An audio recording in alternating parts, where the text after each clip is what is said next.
শুভ সকাল আমার প্রিয় বন্ধুরা, আশা করি তোমরা প্রত্যেকে যে যেখানে আছো ঈশ্বরের কৃপায় ভালোই আছো। আমিও কিন্তু বেশ আছি। আজ হচ্ছে সোমবার আর এখন সময় হয়ে গেছে ওই 7টা। তোমরা হয়তোবা ভাবতে পারো সকাল 7টা বাজে আমি এখনই কেন সিঁদুর পরছি। আসলে আমার স্নান করা হয়ে গেছে।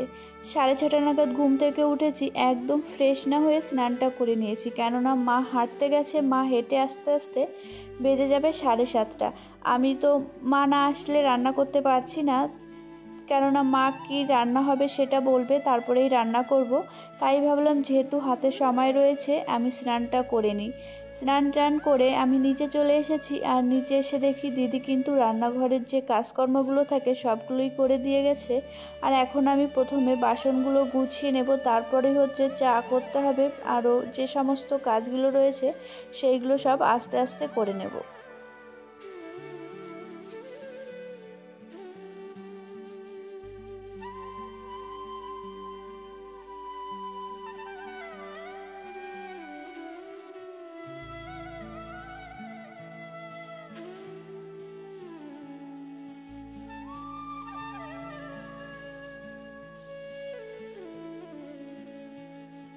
বাসনপত্রগুলো আমার গোছানো হয়ে গেছে। এখন আমি এই সাইডে বসিয়ে দিয়েছি দুধ, আর অন্য সাইডে বসিয়ে দিলাম চা। এখানে একটু কম পরিমাণেই চা দিয়েছি, কেননা শুধু মামামের পাপাই খাবে এই চাটা। আসলে এখানে আমি করব হচ্ছে দার্জিলিং টি, আর দার্জিলিং টিতে আমি আদা বা লবঙ্গ এলাচ কিছুই দেব না। শুধু জলটা ফুটে উঠলে চা পাতাটা দিয়ে কিছুক্ষণ ঢাকা দিয়ে রেখে দেব, তারপরেই মামামের পাপাকে ছেঁকে দিয়ে দেবো।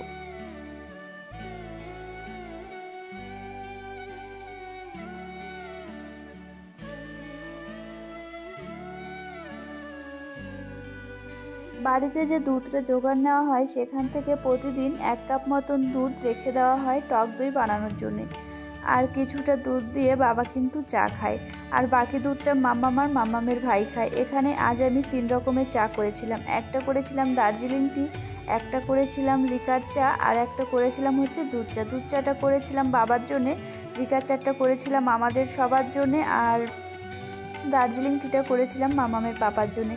এখানে এই যে দার্জিলিং টিটা কিন্তু আমার ছেঁকে নেওয়া হয়ে গেছে, এখন এটা আমি মামামের পাপাকে দিতে যাব। কালারটা কিন্তু খুবই সুন্দর হয়েছিল। আর এখানে মার থেকে শুনে নিয়েছি, মা বলল মুসুর ডাল রান্না করতে। মুসুর ডালটা আমি ভালো করে ধুয়ে নিয়েছি, এখন হচ্ছে মুসুরির ডালটাও আমি বসিয়ে দেবো।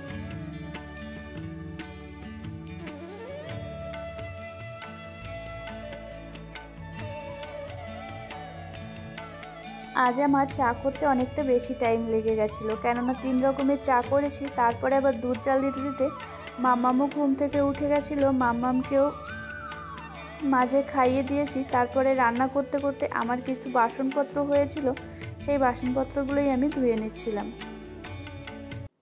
আমার অনেক নতুন নতুন বন্ধুরা এসেছো, তাদের কিন্তু অনেক অনেক ভালোবাসা। যারা আমার বড় রয়েছেন তাদের কিন্তু আমার অনেক অনেক প্রণাম, আর আমাকে এইভাবেই সাপোর্ট করবেন, আশীর্বাদ করবেন, আমি যেন এইভাবেই এগিয়ে যেতে পারি। আর ছোট্ট করে একটা কমেন্ট করে দিয়ে যাবেন আমার ভিডিওটা কেমন লাগলো। আর আমার বয়সী যারা রয়েছো তাদেরও কিন্তু আমি বলছি তোমরাও একটা কমেন্ট করে দিয়ে যেও আমার ভিডিওটা কেমন লাগলো, আর এইভাবেই ভালোবাসা দিতে থেকো। আর আমার ছোট যারা রয়েছে তাদের কিন্তু অনেক অনেক ভালোবাসা। তবে আরও যারা নতুন বন্ধুরা রয়েছে তারা প্রত্যেকে আমার কাছে এসে আমার চ্যানেলটিকে সাবস্ক্রাইব করে দিয়ে মিষ্টি করে একটা কমেন্ট করে দিয়ে যাও। সেই কমেন্টের ভিত্তিতে আমি কিন্তু পৌঁছে যাব তোমাদের কাছে। তবে একটু দেরি হবে, যেহেতু আমার মাম্মাম ছোট রয়েছে, তবুও কিন্তু আমি ঠিক সময়ে পৌঁছেই যাব। আর আমার পুরনো বন্ধুদের কথা আমি কি বলবো, তারা তো অনেক ভালোবাসা দিচ্ছ, আর এইভাবেই আমার পাশে থেকো, আমিও কিন্তু ঠিক সময়ে তোমাদের কাছে পৌঁছে যাব। বন্ধুরা, তোমরা যারা আমার ভিডিও প্রতিদিন দেখো তারা তো বেশ ভালোভাবেই জানো, প্রতিদিন আমাদের বাড়িতে সকাল বা রাতে 2 টাইম ভাতের পাশাপাশি কিন্তু রুটিও হয়। এখানে আমার ভাত রান্না হয়ে গেছে, শুধু রুটিটা করতেই বাকি আছে। আমি আটাটা মেখে নিয়ে রুটিটা ছেঁকে নেব। তারপর হচ্ছে মামামের বাবা বাজার থেকেও চলে এসেছে, সেটা তো তোমরা দেখতে পেলে, চিংড়ি মাছ, বাটা মাছ আর কিছু সবজি নিয়ে এসেছে, আর একটা ডাটা এনেছে। প্রায় ডাটাটার ওয়েট ছিল 2 কিলো। যাই হোক, এখানে আমার রান্নাবান্না সবই কমপ্লিট হয়ে গেছে। এখানে আমি মামামের পাপাকে খেতে দেবো, তার জন্য খাবারটা বেড়ে নিয়েছি। আর রয়েছে মামামের পাপার খাবারের রুটি, উচ্ছে সিদ্ধ, ডাল আর হচ্ছে বরবটির তরকারি, সাথে রয়েছে টক দই। সমস্ত কাজকর্ম করে খাওয়া দাওয়া করে একদম চলে এসেছি উপরে। সারাদিনের যে কাজকর্মগুলো আমার নিচের ছিল প্রায় কমপ্লিট করে চলে এসেছি এখন উপরে। আর এখন যে কাজকর্মগুলো রয়েছে সেটা আমার ঘরেতেই, তবে রাতে আবার রান্নাবান্না রয়েছে, সেটা ভাবছি তোমাদের সঙ্গে শেয়ার করব না, কেননা সেই ভিডিওটা যদি তোমাদের সঙ্গে শেয়ার করি ভিডিওটা অনেকটাই বড় হয়ে যাবে, তোমাদের দেখতেও ভালো লাগবে না, আর তার জন্য ভিডিওটা করব না। এখন প্রথমেই মাম্মাম কিন্তু নিচে রয়েছে, আমি প্রথমেই বিছানাটা গুছিয়ে নেব। বন্ধুরা, আমাদের মতো গৃহবধূদের মধ্যে যদি একবার অলসতা ঢুকে যায়, সারা দিনেও কিন্তু আমাদের কাজকর্ম করে কিছুতেই শেষ করতে পারি না। আর যদি কাজ করার ইচ্ছা থাকে তাহলে কিন্তু 1 ঘন্টার মধ্যেই সমস্ত কাজবাজ করে কমপ্লিট। যেমন সকালের খাওয়া দাওয়া আমার আজ 10:30টার মধ্যেই হয়ে গেছিলো। 10:30টার সময় ঘরে চলে এসেছি, 11:30টার মধ্যে আমি আমার সমস্ত কাজ কমপ্লিট করে নিয়েছিলাম। আর ড্রেসিং টেবিলটা মুছতে না মাম্মামও ঘরে চলে এসেছিলো। মাম্মামকে টিভি চালিয়ে দিয়েছিলাম, মাম্মাম টিভি দেখছিল, আর আমি এই সুযোগে আমার ঘর দুয়ার ভালো করে পরিষ্কার করে নিচ্ছিলাম। 11:30টার সময় যেহেতু আবার মাম্মামকে স্নান করাতে হবে, খাইয়ে তারপর আবার মাম্মামকে ঘুম পাড়াতে হবে।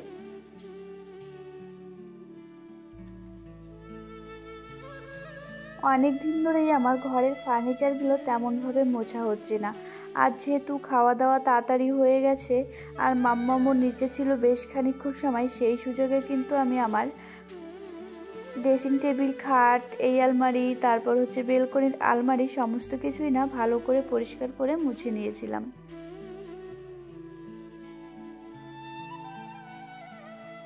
এই বেলকনির আলমারিতে আমার একটা র্যাকে রয়েছে সমস্ত বই, আর একটাতে রয়েছে মাম্মামের খেলনা, আর একটাতে আমি কিছু কিচেনের জিনিসপত্র রেখেছি।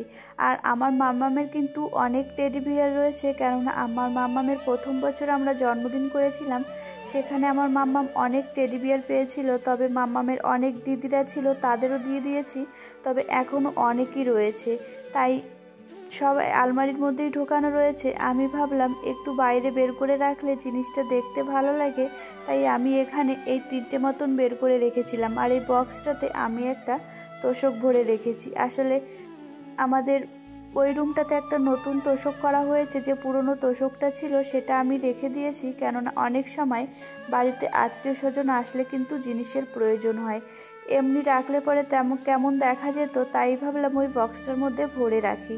আর এই যে আসনগুলো, এই আসনগুলোতে মাম্মামকে বসে আমি ভাত খাওয়াই। আর আমার মাম্মাম যেহেতু খাওয়ার সময় প্রচণ্ডই বায়না করে, আমি চেষ্টা করি সব সময় মাম্মামকে ঘরে বসে খাওয়ানোর, কেননা মাম্মাম দাদু ঠাম্মির সামনে বসে একদমই ভাত খেতে চায় না।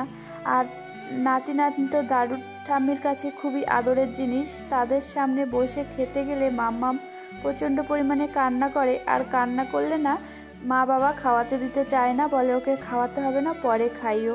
তার জন্য আমি সবসময় মাম্মামকে ঘরে বসেই খাওয়ানোর চেষ্টা করি। আর বাচ্চাদের না পেট যদি ভরা না থাকে ওরা কিন্তু খুবই বিরক্তি করে।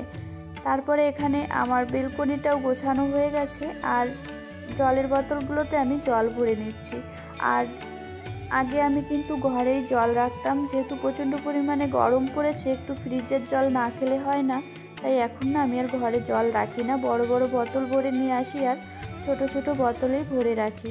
যাই হোক আমার প্রিয় বন্ধুরা, দেখো আমার ঘরটাকে কিন্তু সুন্দর করে গোছানো হয়ে গেছে। খাটটাকে গুছিয়ে নিয়েছি, ড্রেসিং টেবিলটাকে মুছে নিয়েছি, আর ওই উপরে রয়েছে আমার একটা মাম্মামের ছবি।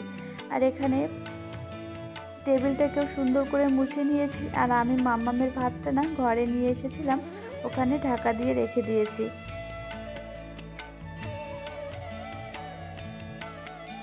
এই খাটটাকেও আমি গুছিয়ে নিয়েছি। আর এই যে বেড কভারগুলো রয়েছে, এইগুলো হচ্ছে আমার ড্রেসিং টেবিলের মধ্যে রাখতে হবে। আর এখানে আমি সকালেই যেহেতু স্নান করে নিয়েছিলাম, আমি কিছু জামা কাপড় ধুয়ে দিয়েছিলাম, তখন তাড়াহুড়ো করে আর মেলেছিলাম না, এখন মেলতে চলে এসেছি। এখন বাজে হচ্ছে ওই দুপুর 2:30 মতন। মাম্মামকে আমি ঘুম পাড়াতে পারিনি, আসলে মাম্মামের ভাই চলে এসেছিল, তাই মাম্মাম আর ঘুমিয়েছিল না। তাই ছাদে জামা কাপড়গুলো মেলে দিলাম, আর যে জামা কাপড়গুলো মেলা ছিল সেই সমস্ত জামা কাপড়গুলো নিয়ে এলাম। এখন সেই সমস্ত জামা কাপড়গুলো আমি ভাঁজ করে নিচ্ছি। মাম্মাম আর মাম্মামের ভাই কিন্তু খাটের উপর বসে খেলা করছে, আমি তাদের সঙ্গেই কথা বলছিলাম। যাই হোক আমার প্রিয় বন্ধুরা, আমার ভিডিওটা কেমন লাগলো অবশ্যই কিন্তু তোমরা কমেন্ট করে জানাতে ভুলো না। আর যে সকল নতুন বন্ধুরা আমার ভিডিওটা দেখছো তাদের কাছে অনুরোধ রইল আমার চ্যানেলটিকে সাবস্ক্রাইব করে ছোট্ট করে একটি কমেন্ট করে দিয়ে যাও। আর সেই কমেন্টের ভিত্তিতেই আমি কিন্তু পৌঁছে যাব তোমাদের কাছে। আর আমার পুরনো বন্ধুদেরকে অনেক অনেক ভালোবাসা আমাকে এত সাপোর্ট করার জন্যে, আর আমাকে এত এত ভালোবাসা দেওয়ার জন্যে। আমার প্রিয় বন্ধুরা, তোমরা যে যেখানে থেকো ভালো থেকো, সাবধানে থেকো এবং সুস্থ থেকো। আর আমাদের এইভাবেই ভালোবাসা দিতে থেকো, কেননা তোমাদের ভালোবাসা ছাড়া কিন্তু কখনো কিছু সম্ভব নয়। আর তোমাদের একটা লাইক, একটা কমেন্ট আমাকে কিন্তু অনেক উৎসাহ দেয় আরও নতুন নতুন ভিডিও করার জন্যে। তোমরা যদি আমাকে এইভাবেই সাপোর্ট করতে থাকো, আমি কিন্তু আগামী দিনে অনেক সুন্দর সুন্দর নতুন নতুন ভিডিও তোমাদের উপহার দিতে পারবো। আর যদি কিছু ভুল বলে থাকি আমার প্রিয় বন্ধুরা, নিজের মনে করে ক্ষমা করে দিও।